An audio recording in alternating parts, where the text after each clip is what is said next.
Ya, assalamualaikum warahmatullahi wabarakatuh dan salam sejahtera untuk kita semua. Ya, jumpa lagi dengan saya Rahmat Dian Permadi di channel Rahmat underscore Segalan yang mengkaji pembelajaran matematika, info komputer, Linux, kajian sejarah Indonesia dan internasional. Oke, dalam kesempatan saya kali ini saya akan meneruskan ya konten saya yang terakhir ini, part yang keempat untuk program linier.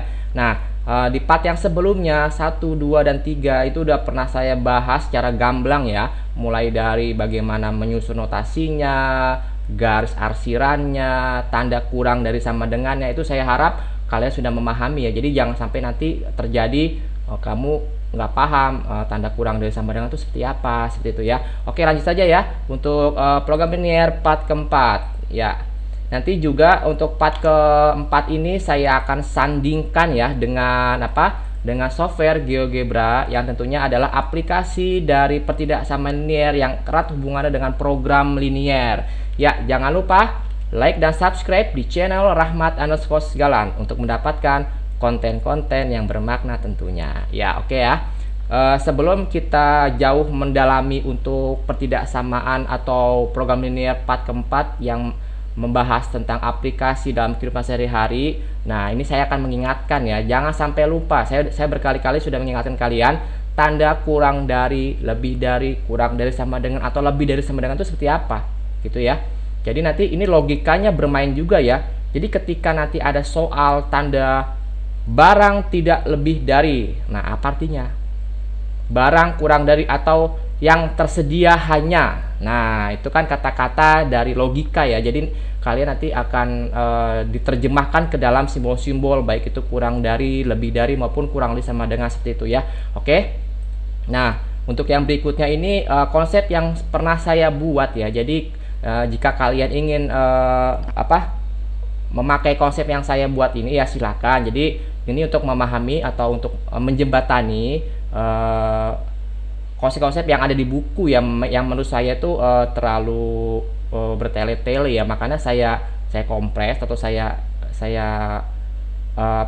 kecilkan ya, seperti itu ya. Jadi konsep itu saya memakai konsep yang kedua atau pendapat yang kedua. Gimana bunyinya? Jika pernyataan bernilai benar, maka arsiran menjauhi titik 0,0, dan sebaliknya ya, maka arsiran mendekati titik 0,0 ketika pernyataan bernilai salah. Nah, di mana HP-nya atau di mana himpunan penyelesaiannya, bagian yang tidak diarsir atau bagian yang kosong. Nah, saya membuat konsep ini tidak melulu langsung turun begitu saja ya, enggak. Jadi saya pernah cerita kepada kalian. Jadi kenapa bisa turun seperti itu?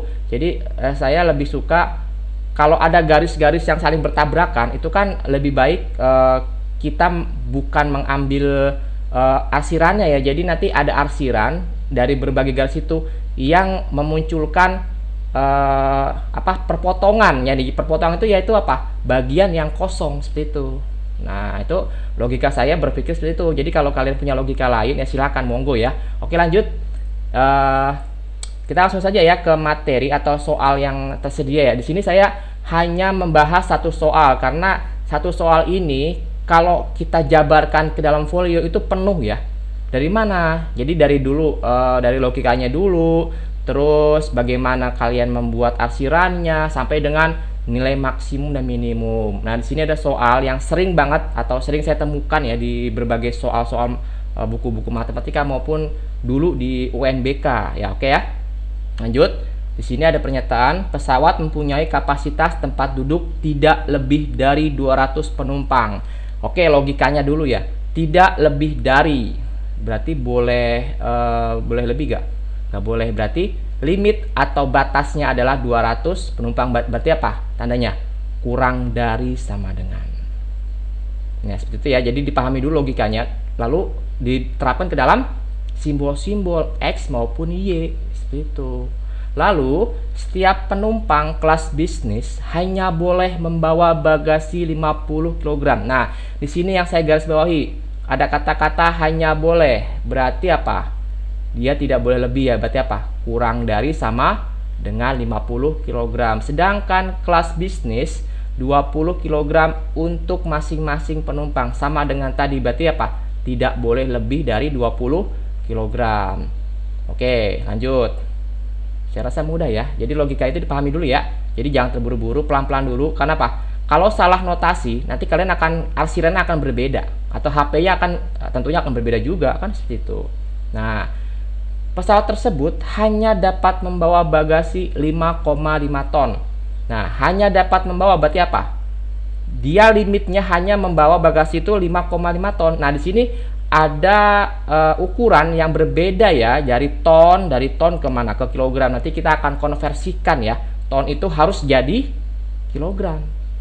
Jangan kamu nanti masuknya jadi apa?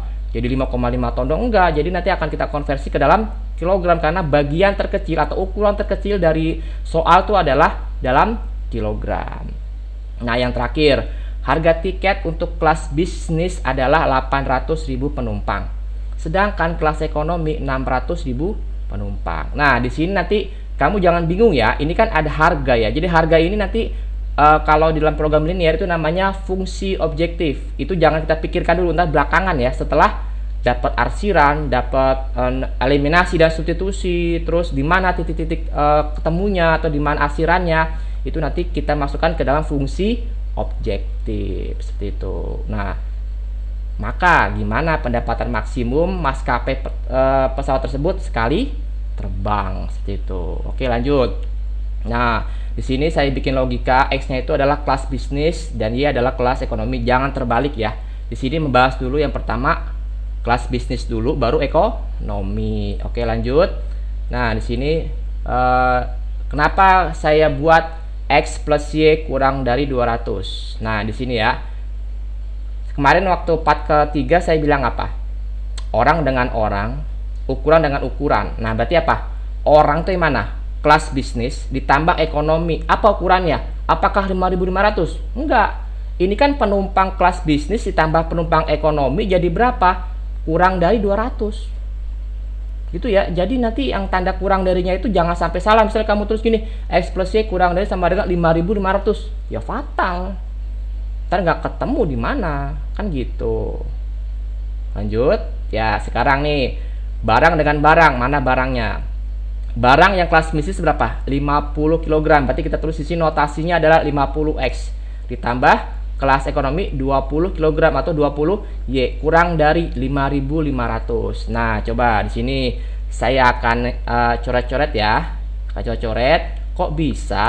Ya, kok bisa? Ini kok 5.500 seperti ini ya. Sebentar. Saya coret-coret seperti itu. Nah, di sini sebentar sebelum saya coret-coret di sini ada catatan ya. Kenapa X-nya itu lebih dari sama dengan 0, dengan Y lebih dari sama dengan 0? Karena di sini barang maupun jasa itu tidak mungkin kurang dari 0. Ingat, tidak ada barang yang bernilai negatif. Maka X lebih dari 0 dan Y lebih dari sama dengan 0. Itu wajib. Situ ya. Lanjut. Ya, ya. Oke, di sini kenapa saya buat di sini 5.500? Nah, di sini kan kita konversi ya. Jadi gini, tadi ada tulisan 5,5 ton. Nah, titik-titik berapa kilogram? 1 kilo berapa? 1 ton berapa kilogram? 1000 ya. Berarti 5.500 kalikan 1000. Jadi 5.500 kilogram. Ini lagi-lagi pelajaran SD. Dan kita temukan di pelajaran SMA maupun SMK sederajat. Oke ya. Nyambung ya. Lanjut, jangan sampai salah nih. Maka anak SMK atau SMA nggak boleh salah. Masa 1 ton kamu nggak bisa mengkonversi ke dalam kilogram ya. Saya rasa mudah ya. Oke, lanjut ya. Ya, saya clearkan. Oke, kita lanjut. Ya, setelah mendapat notasi pastinya ya seperti ini. Tadi udah saya sederhanakan ya. Jadi ketika angkanya itu terlalu besar, lebih baik kita bagi saja ya. Coba saya bagi di sini biar kalian jelas dapat dari mana tuh angka-angkanya ya. Ini warna biru ya sini ya. Ini menjadi 5 dari mana? Ini kan 50 dengan 20 kan bisa dibagi ya. Kalau X dengan Y ini bisa dibagi gak? Udah mentok, nggak bisa. Jadi 50 ini boleh ya. Ini boleh kita bagi 10 ya kan. Ini dibagi 10. Ini juga dibagi otomatis bagi 10. Jadi berapa dia? 50 dibagi 10, 5 kan gitu ya. Taruhnya di sini semua ya kan, ditambah 20 bagi 10 ya 2. 5.500 bagi 10 adalah 550. Oke, mudah itu ya. Sebenarnya nggak jadi masalah ya ketika kalian tidak menyederhanakan tuh boleh-boleh aja. Cuma nanti dalam perhitungannya kalian angkanya terlalu banyak, itu aja yang jadi persoalan. Seperti itu ya. Serasa mudah ya. Oke, kita lanjut ya. Saya clearkan dulu.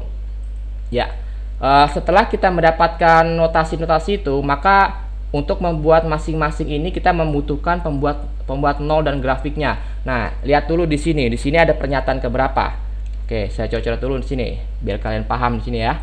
Di sini kalau yang saya bilang di sini ada berapa pernyataan atau berapa pertidaksamaan. Ini pertidaksamaan pertama kan gitu. Ini pertidaksamaan kedua, ini pertidaksamaan ketiga, dan ini adalah pertidaksamaan keempat. Nah, otomatis dalam membuat nol dan grafiknya itu nanti harus seperti ini. Ya. Oke, pernyataan pertama dulu. X plus Y kurang dari 200. Masih sama ya. Saya mengajarkan dulu untuk menggambar garis lurus gimana? Pakai sistem tutup jari. Oke, coba kita demokan dulu biar kalian mungkin ada yang lupa ya dalam sistem tutup jari ini ya. Kita demokan dulu. Nah, ketika X-nya 0 ya. X-nya 0, kamu tutup nih ya X-nya. Kamu tutup sini X-nya. Berarti Y-nya berapa? Y-nya 200. Benar. Gantian. Ketika saya ganti dulu nih ininya biru ya. Ketika Y-nya 0, oke, X-nya berapa? X-nya pasti 200 juga karena X kurang dari 200, berarti X-nya 200. Dan sebaliknya seperti itu ya. Lalu bagaimana koordinatnya? Nah, ini koordinat. Nah, yang nama koordinat itu gimana? Harus apa dulu? Harus apa dulu? X duluan ya. Jadi X, Y. Nah, berarti sini apa? 0,200 ini X-nya, ini Y-nya. Ini juga sama. X-nya mana? X-nya yang 200, Y-nya yang 0. Jadi 0,200 dan 200,0. Nanti itu bisa kita gambarkan ke dalam diagram Cartesius di dalam program GeoGebra seperti itu. Oke, baru persamaan yang pertama. Bagaimana yang kedua? Sama dengan tadi, ya kan? Tinggal masukkan saja. Coba saya demokan dulu, ya. Warna apa ya? Warna merah ya, biar bagus ya. Oke, taruh sini. Warna merah. Sini. X-nya 0. Mana X-nya 0? Kita tutup X-nya di sini. Oke, tutup. Berarti sisa berapa? Tinggal 2Y sama dengan 550. Jadi Y sama dengan 550 dibagi dengan 2. Jadi hasilnya berapa? 275 gitu. X-nya duluan baru Y-nya duluan ya. Lanjut. Sekarang bagaimana dengan Y-nya? Ya sama dengan tadi. Ketika Y-nya 0, kamu coret di sini 0. Atau kita tutup ya. Berarti tinggal berapa nih? Tinggal 5X sama dengan 550. Artinya apa? X sama dengan 550 dibagi dengan 5. Hasilnya berapa hasilnya? Ya ini hasilnya 110. Ingat koordinat X, Y baru Y, X ya, seperti itu ya. Ini coba saya hapus dulu. Oke, saya klikkan. Mana X-nya? X-nya 0 di sini ya kan. Y-nya nih gantian. Ini X-nya 110, Y-nya 0. Jadi 0,275 dan 110,0. Pasti semua di angka positif atau di kuadran pertama. Ya, oke lanjut. Kalau sudah membuat 0, pasti kan kita akan beranjak ke mana? Kita akan beranjak ke grafik ya. Nah, di sini. Oke, sebelum grafiknya sebenarnya gampang aja. Grafik itu kan nanti kan pastikan semua garis lurus ya. Nah, di sini saya membuat suatu konsep lagi yaitu bukti arsiran. Dari mana nih bukti arsiran? Jadi bukti arsiran ini adalah nanti menentukan arsiran kemana, ya kan? Apakah dia bernilai benar atau bernilai salah. Nah, makanya sih saya buat X yang pertama dulu ya, X plus Y kurang dari 200. Nah, di sini kamu apa? Kamu hilangkan dulu tanda sama dengan ya. Jadi X-nya kamu ganti 0. Kenapa saya bilang 0? 0 adalah angka netral ya. Semua aja dikalikan 0, nanti akan netral semua. Jadi X kali 0, 0. Y kali 0, 0. Jadi 0 kurang dari 200. Benar tidak pernyataan ini? Benar. Oke, yang kedua. Kalikan 0 semua. 5 kali 0, 0. 2 kali 0, 0. 0 kurang dari 550. Benar atau salah? Benar. Nah, sekarang di sini ada berapa pernyataan atau berapa pertidaksamaan? 1, 2, 3, 4. Nah, saya menggunakan konsep yang kedua, yaitu apa? Jika bernilai benar, arsiran menjauhi titik 0,0. Jika bernilai salah, arsiran mendekati 0,0. Mana HP-nya? bagian yang kosong atau bagian yang tidak diarsir seperti itu. Ya, saya rasa mudah ya. Dipahami lagi, oke? Kita lanjut. Ya. Ya ini. Nah, tadi saya sempat membilang ya, sempat bahas tentang materi tentang grafik GeoGebra. Nanti ini sebenarnya sudah saya screenshot dari kemarin ya. Jadi intinya coba mungkin bisa kita demokan dulu untuk software GeoGebra ini ya. Oke, kita demokan dulu. Nah, di sini ya, di sini kan X tadi berapa? Sorry. X plus Y kurang dari sama dengan 200. Oke, coba kita masukkan dulu sini. X, kamu ketik aja ya. Di sini ada input X plus Y. Ya, di sini X plus Y kurang dari, simbolnya di sini ada di sini ya. Kurang dari sama dengan 200. Nah, kalau di dalam sistem ya kan, dalam sistem ini kan X-nya ini mendekati 0,0 ya. Ini saya zoomkan atau zoom in dulu ya supaya nanti angka 200 di mana? X-nya 0, di atas sini dengan Y-nya di sini. Jadi nanti ini kan pendapat pertama ya. Nah, saya paksakan software ini untuk pakai pendapat yang kedua. Nah, bagaimana caranya? Hanya klik kanan saja, lalu object properties. Kamu klik di sini. Nah, di sini ada bacaan style. Nah, style ini kamu ganti inverse filling-nya, nanti otomatis dia menjauhi titik 0,0. Oke, itu caranya ya. Jadi saya sebenarnya ini adalah waktu saya skripsi, jadi saya insya Allah paham sekali ya masalah software ini. Jadi ini yang saya yang saya unggah atau yang saya ajukan waktu sidang skripsi, yaitu program linear dengan GeoGebra ya, seperti itu. Yang kedua apa tadi? Coba yang kedua apa? 5x plus 2y kurang dari sama dengan 550. Oke, coba 5x plus 2y ya, 5x plus 2y kurang dari sama dengan 550 ya. Biar lebih enak gambarnya, warnanya kita ubah saja di object properties ya, sama dengan tadi. Caranya begini, klik kanan yang sini ya, object properties, kita ganti warnanya ya, colornya kita ganti warna merah misalnya. Lalu stylenya kita ganti inverse filling. Nah, otomatis dia akan menjauhi titik 0,0. Oke, saya rasa mudah ya. Mana yang belum kita tulis? Yang X lebih dari sama dengan 0. X lebih dari sama dengan 0. Nah, ini sama juga ya. Dia masih menggunakan pendapat pertama. Kita paksakan, atau saya paksakan untuk pendapat kedua. Supaya apa? Kalau kita paksakan pendapat pertama, otomatis kan HP-nya tidak terlihat ya, atau tertutupi. Maka kita harus konsisten. Ketika pesanan pertama pakai pendapat kedua, berarti semuanya harus menggunakan pendapat yang kedua. Oke, kita klik aja. Object properties-nya, tinggal style, kita ganti di sini, warnanya kita ganti, colornya misalnya warna hijau. Oke, berarti kemana ya? Ya, berarti dia sebelah kiri dari garis Y yang tegak itu. Oke, yang terakhir apa? Yang terakhir tinggal Y lebih dari sama dengan 0 ya. Oke, sama dengan tadi. Kita paksakan dia pakai pendapat yang kedua, warnanya kita ganti. Misalnya warna apa nih? Orange ya. Ya, kita ganti inverse filling di sini, stylenya kamu ganti. Nah, di sini maksud saya ya. Di sini terlihat ada apa? Ada bagian yang tidak diarsir atau bagian yang kosong. Nah, di situ adalah konsep yang pernah saya buat waktu sidang skripsi ya. Jadi ini secara kebetulan saja ini tentunya dengan dengan berbagai soal yang tidak 1-2 ya, mungkin bisa puluhan saya menggunakan software ini untuk bener gak sih konsep saya yang pernah saya buat itu, seperti itu ya. Ini bagian ini ya, ini nanti bagian ini nanti akan kita jadikan nilai maksimum dan minimum, seperti itu. Oke, kita kembali lagi ke dalam slide yang tadi. Mana nih? Ya, sudah sama gambarnya. Kalau sudah sama berarti kita bisa langsung masukkan ke yang berikutnya. Ya, lanjut. Ya, ini sebenarnya dapat di-download juga software ini di link sini ya, di link yang pernah saya masukkan di sini. Nanti akan saya tulis juga di kolom deskripsi supaya kalian bisa mendownload software tersebut untuk sebagai media pembelajaran. Seperti itu. Oke, lanjut. Ya, ini saya perkecil gambarnya ya supaya terlihat di sini. Kenapa saya bikin titik A, B, C, D? Nah, ini yang saya bilang tadi ya, itu adalah titik-titik pojok. Artinya, ketika ruangan kita nih, misalnya ruangan kelas, ada berapa titik pojoknya?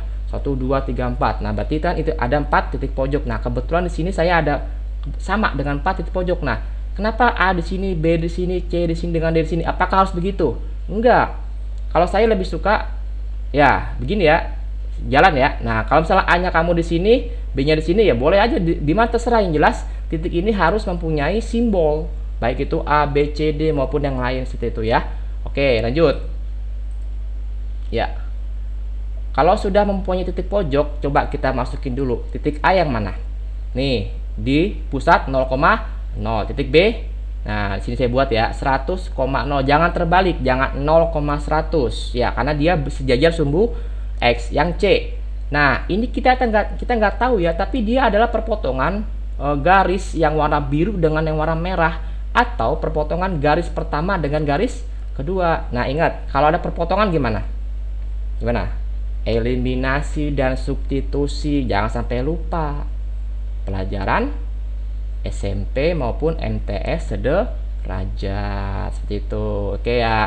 Untuk yang D 0,200. Nah, di sini jadi 0-nya di sini, 200-nya di atas seperti itu. Oke.